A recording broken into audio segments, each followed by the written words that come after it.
Secret School, a novel by Avi, Chapter 6. Sorry. Have to get to school half an hour early tomorrow, Ida announced at the supper table. How's that? Her father asked between mouthfuls of bean and lamb stew. The new teacher starts, Ida said softly. Felix stared at his sister. Mrs. Bidson, who had been attending the baby on her lap, looked up at Ida sharply. That school board's sure been quick getting a replacement for Miss Fletcher, said Mr. Bidson. How did you know? Ida asked faintly. Your ma told me about Miss Fletcher leaving, her father explained. For a moment, no one spoke. Then Mrs. Bidson reached out and touched Ida's hand. Honey, don't you want to say more? Mr. Bidson looked up and gazed around at the somber faces. Am I missing something? He asked. Pa, Ida whispered, I'm the new teacher. Her father stared at her for a moment as if not understanding. He turned to his wife, then back to Ida. Putting down his fork, he said, Better say that again. Ida gripped the edge of the table with both hands. Then she said, I'm Miss Fletcher's replacement. Only nobody knows, Felix piped in. Mr. Bidson sat back and used his napkin to wipe his lips. Ida Bidson, he said, I'd sure be pleased to hear some more about this.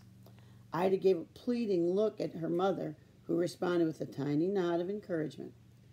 Well, Ida began, and gave a quick summary of what had happened at school, how her being the replacement teacher meant that she and Tom could take their final exams, it being the only way they could move on, and that this arrangement was agreed upon by each of the children. I knew women got the vote, Mr. Bidson said, with a slight smile. But that go for kids, too? We did vote, Felix said proudly. Me, too. Ida looked across at her father. Is that okay with you? The school board, with Mr. Jordan, gave permission? Ida stole another look at her mother. This time, Mrs. Bidson gave no response. Pa, Ida pleaded, he doesn't even think girls should go to high school. Mr. Bidson made a dismissive wave of his hand. Old Jordan's notion of progress is to close his eyes and step back to 1825. Pa, said Ida, we're not even telling him. It's a secret school, Felix announced solemnly. Mr. Bidson, a flicker of a smile hovering over his lips, looked over at his wife. Then he grinned.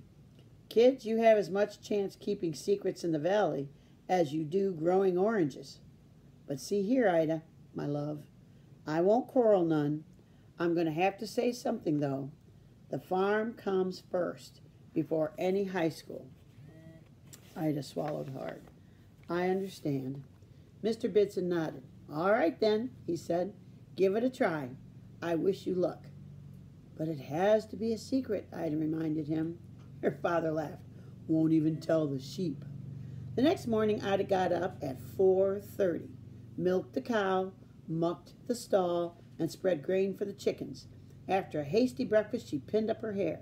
She and Felix got to school early. It's cold, Felix complained as he slid out of the car. Ida yawned. Let's fetch some wood. We'll light the stove. While Felix was loading up his arms with wood from the woodpile behind the school, Ida rolled a large log under the window. Then she stood on the log and crawled through the window. Once inside, she stood quietly and looked all around her. The one-room building seemed larger than usual. Ida started toward the back row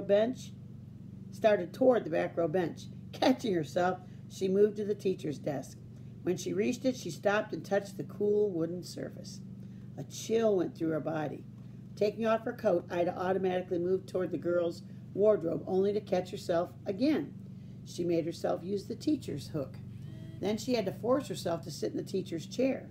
Once seated, she summed up her will and gazed at the empty rows and desks before her.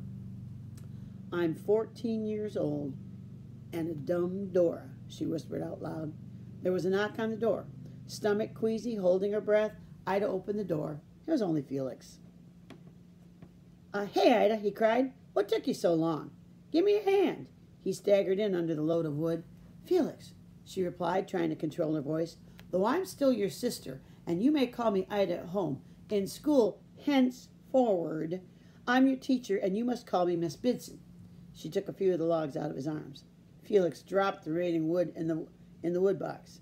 Arms akimbo, he said, akimbo, that's like Peter Pan stance.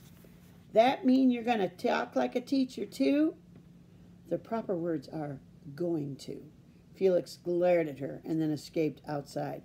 At 8:30, though Ida wasn't too sure of the time because she belatedly realized that, unlike Miss Fletcher, she did not have a pocket watch. She removed the school flag from the bottom drawer of her desk, then went to the door and pulled the cord to ring the bell. The class gathered around the flagpole and raised the parade flag. Then all 7 children stormed inside. They were acting, Ida immediately realized, louder and more boisterous than when Miss Fletcher had been there. Increasingly unsure of herself, Ida went to her desk at the front of the room. The school became quiet. Everyone was staring at her. "Good morning, class," Ida said. "Morning, Ida," Herbert shouted out. Feeling herself go red, Ida snapped, "Herbert Bixler, I'll ask you to remember my name is Miss Bidson." "Oh, yeah?" he said. "Yes. Now again." "Good morning, students," Ida said. "Good morning, Miss Bidson." Struggling not to panic, Ida tried desperately to remember all that Miss Fletcher and their other previous teachers had done to start the day. She must act, she told herself, as if she were in complete control. She only hoped that her dress would hide her shaky legs. Suddenly she remembered singing. That was how they always began. She cleared her throat. "As usual," she said, hoping she sounded confident, "we will begin the day with a song. Susie Spool, please lead us as you normally do."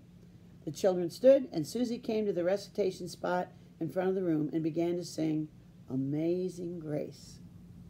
Her clear, firm voice filled the entire room, soothing Ida and giving her time to think. On the second verse, the other children joined in. Eyes closed, Ida sang along with all her heart. By the time the song was finished, Ida had regained sufficient calm to say, "Thank you, Susie, for your lovely rendition. You may take your seat." As Susie did so, Ida took a deep breath. She was feeling much better. "Today," she said, "we will begin as we always do. Mary and Felix will read to me from their primers. Tom, you'll study your mathematics, then assist Susie with hers. Natasha, you need to work on your geography. Charlie, you'll parse the opening paragraph from The Way to Be Happy." Now, parse, that's our diagramming that we do, where you do the subject and verb and complements. From The Way to Be Happy, page 159 of your reader. To Ida's astonishment, the children reached for their books. Then, from across the room, Herbert called, "What about me? Herbert Bixler, you will read your history." "I'd sure like to see you make me," the boy said, a great grin on his face. The room became deathly still. That's the end of chapter 6.